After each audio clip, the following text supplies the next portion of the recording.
Hello, hello. Bienvenidos a Razonando mi Fe. Yo soy Liz Franco y vamos a empezar este camino precioso de la vida de Jesús. Ya platicábamos hace algunos videos de los evangelios de la infancia, de cómo estuvo la anunciación, el nacimiento de Juan el Bautista, Jesús perdido, la presentación, todos estos pasajes muy bellos que nos van a regalar Mateo y Lucas. Después platicábamos acerca de la realidad a la que le tocó vivir a Jesús, cómo eran percibidas las mujeres, los niños, los ancianos, los enfermos, cuáles eran las clases sociales, políticas, grupos religiosos, todo esto para entender con quién trataba Jesús y por qué le preguntaban y por qué contestaba todas las cosas que pasaban. Ahora sí, nos vamos a ir saboreando diferentes pasajes de la vida de Jesús, ya teniendo como todo este contexto. Vamos a iniciar pues por donde él mismo inicia su vida pública, con su bautismo. El relato como tal del bautismo lo vamos a encontrar en los tres sinópticos, Mateo, Marcos y Lucas. Juan no lo va a relatar como tal, simplemente lo va a mencionar así. Juan el Bautista, sí, yo lo bauticé. Entonces, para fines prácticos de este video, nos vamos a enfocar en los tres sinópticos, que son sumamente similares en lo que nos platican. Así que iremos tomando de uno y de otro para nuestra meditación. Primero, es importante aclarar que en todos los evangelios, con el bautismo, Jesús inicia su vida pública. Es como la patada de salida cuando disparan en una carrera y todos salen corriendo. Esto es como este banderazo que Dios le va a dar a Jesús para que inicie su ministerio o su vida pública, que es lo mismo. En Mateo va a ser el único que nos va a decir una introducción interesante y diferente a los otros dos evangelistas. Por entonces se presentó Jesús, que venía de Galilea al Jordán, a donde Juan para ser bautizado por él. Pero Juan trataba de impedírselo y le decía: soy yo el que necesita ser bautizado por ti, ¿y vienes tú donde mí? Jesús le respondió: deja ahora, pues conviene que así cumplamos toda justicia. Entonces le dejó. Esta introducción solo la vamos a encontrar en Mateo, pero es bien interesante. El bautismo de Juan, el bautismo que Juan hacía, predicaba, pues sí, ejecutaba, era de conversión. ¿Cuál era la cantaleta de Juan? Conviértanse, bola de pecadores, y la señal de que ya se convirtieron es el bautismo. Pregunta para todos los que me están viendo: ¿Jesús necesitaba convertirse de algo?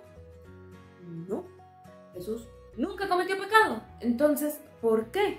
O sea, nosotros pudiéramos hacernos la misma pregunta que Juan, y de hecho con mayor razón, porque Jesús es el Mesías, Juan solo es el precursor, y Juan lo sabe. O sea, por jerarquía, organigrama, no hace sentido. Entonces, ¿por qué Jesús dice: cállate y bautízame? Porque dice: conviene que así cumplamos toda justicia. Es decir, era la voluntad de Dios. Una de las muchas cualidades que va a tener Jesús es completamente obediente a la voluntad del Padre. Entonces, Él obedece porque así lo quiso Dios. Y en segundo, Jesús asume nuestra naturaleza. Él se hace 100% hombre. Y al asumirnos, y al pueblo de Israel, obviamente, entonces por eso quiere unirse al bautismo que está haciendo el pueblo. No porque lo necesite, sino como un acto de comunión con la humanidad. Y eventualmente Juan obedece. Ahora sí, vamos a encontrar la misma estructura en los tres evangelios sinópticos. El bautismo vamos a encontrar tres partes. Me voy a seguir leyendo a Mateo. Una vez bautizado Jesús, salió del agua. En esto se abrieron los cielos y vio al Espíritu de Dios que bajaba como una paloma y venía sobre él. Y una voz que salía de los cielos decía: este es mi Hijo amado, en quien me complazco. Si se fijan, tenemos tres acciones o tres eventos en este par de versículos. Primero, bautizado Jesús, una vez bautizado. Segundo, el Espíritu Santo que desciende y los cielos que se abren. Tercero, la voz. En los tres sinópticos es la misma estructura. Vamos desmenuzando. Una vez bautizado, se bautiza, tóculo, se sumergió, el rito que le haya hecho Juan. Bien. Lo extraordinario pasa después. Recordemos que Juan decía: yo los bautizo con agua, pero después de mí viene uno que los bautizará con el Espíritu Santo y con fuego. Aquí se ve clarito. Juan bautizó con agua, una vez bautizado, viene el Espíritu Santo. Se cumple la profecía de Juan de la manera más palpable posible. Se abrieron los cielos. El hecho de que se abran los cielos es una expresión ya utilizada desde el Antiguo Testamento. Los judíos que leyeron este relato luego la cacharon. Dios va a hablar, Dios va a comunicar, Dios quiere como unir, de alguna forma, el cielo y la tierra. Y esto nos quiere decir que a partir de este momento, Dios ya no necesita rasgarse y ya no necesita ser la columna de fuego o de nube. Todo lo que nos quiera decir Dios lo va a decir a través de Jesús. Ahora, Dios se va a revelar a sí mismo a través de su Hijo Jesús. Para el siguiente detalle me voy a colgar del evangelista Marcos. Dice: en cuanto salió del agua, vio que los cielos se rasgaban. Jesús es el que lo ve. Y esto nos habla de esta relación personal que tiene Dios Padre con el Hijo, con Jesús. Ellos siempre están bien comunicados, por eso Jesús siempre va a hacer perfectamente la voluntad del Padre. Dios se comunica con Jesús. En Lucas, lo que nos va a decir es: ya bautizado, se hallaba en oración cuando se abrió el cielo. Esto es algo muy propio de Lucas. En todo el evangelista, esto es algo muy propio de Lucas. Durante todo el evangelio, Jesús se la pasa rezando. Porque sí, porque no, por si acaso, porque la misión, porque está descansando, porque lo están crucificando, porque todo el tiempo Jesús está rezando.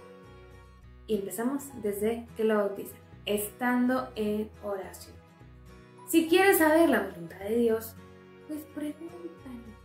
Si Jesús, que es quien va a cumplir más cabalmente la voluntad de Dios, ¿qué hizo? Pregunta, pues sería prudente que nosotros también. Y dice que cuando se abre el cielo, baja el Espíritu Santo en forma de paloma. Y de hecho hasta la fecha representamos al Espíritu Santo como una paloma. ¿Por qué? Lo que yo he buscado y me he encontrado es que hace alusión al Génesis. Si nos vamos al primer capítulo, primer versículo, dice que el Espíritu de Dios revoloteaba sobre las aguas, o sea, alas para revolotear. Y es como el conectar con que el Espíritu de Dios está desde la creación. Y el hecho de que el Espíritu haya bajado sobre Jesús nos habla de esta unidad entre Jesús y el Espíritu y nos va a hacer alusión a los textos del siervo de Isaías. Recordemos que Isaías es el profeta mesiánico, es el que más cantos va a tener del siervo. Por ejemplo, leamos uno. Reposará sobre él el espíritu de Yahvé, espíritu de sabiduría, inteligencia, espíritu de consejo y fortaleza, espíritu de ciencia y temor de Yahvé. Aquí están citados los dones del Espíritu Santo. Pero dice, reposará sobre él. El hecho de que haya bajado, quienes vieron dijo, aquí está. Es el Espíritu que está bajando sobre el siervo de Yahvé. Y finalmente, la voz del cielo. Este es mi Hijo amado en quien me complazco. Quien habla, Dios Padre. Y el hecho que diga, Hijo amado, les va a recordar a los judíos que estuvieron ahí, a Abraham. Porque cuando Dios le dice a Abraham, toma a tu hijo amado y ofrécelo en sacrificio, usa esta misma expresión, hijo amado. ¿Y qué creen? Jesús se va a ofrecer en sacrificio. Isaac no, le va a echar ganitas, va a tener toda la actitud, no va a suceder. En Jesús sí. Y esto es bien interesante, porque si lo sumamos a lo que ya hablábamos del siervo de Isaías, de estos cánticos del siervo, vamos a ir uniendo las piezas. Para empezar, el Espíritu se posa sobre él, entonces es el Mesías que nos prometieron los profetas. Pero no es un Mesías como traían el antojo los judíos, que fuera regio, poderoso. Es un Mesías siervo, porque nos hila con los cánticos del siervo de Isaías. Entonces Jesús se presenta como, sí, el Mesías que va a venir a salvar, o más bien Dios lo presenta como tal, por ese Mesías siervo, ese Mesías profeta, que viene a estar cerca de su pueblo y a obedecer la voluntad de Dios, no a que le sirvan, a gobernar, a imponer. Ese mesianismo no va por ahí. Jesús sí es rey, pero es un rey muy a su modo, es un rey en un reino de amor, de paz, de servicio.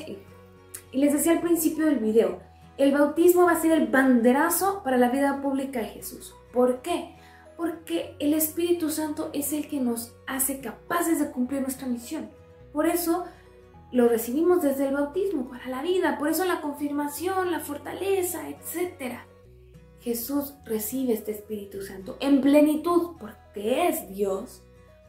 Solo así podrá cumplir cabalmente su misión. Solo estando en perfecta comunidad, en perfecta unión con Dios Padre, con Dios Espíritu Santo, la Trinidad en pleno, Jesús completará su misión. Por eso es importantísimo que esto sea lo primero que sucede en el ministerio de Jesús. Porque a partir de ahorita se va a poner de todo menos fácil. Espero que te haya picado un poco más la curiosidad. Aviéntate a leer en los 3 evangelios. Es un pasaje muy chiquito. El bautismo de Jesús. Él se bautiza en unión a nosotros.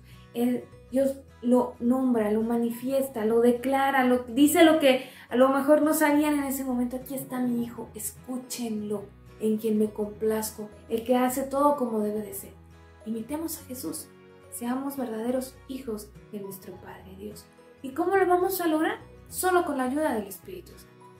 Hasta aquí la vamos a dejar. Yo soy Liz Franco, estuviste en Razonando mi Fe. Y recuerda, razona, cree, ama y contempla.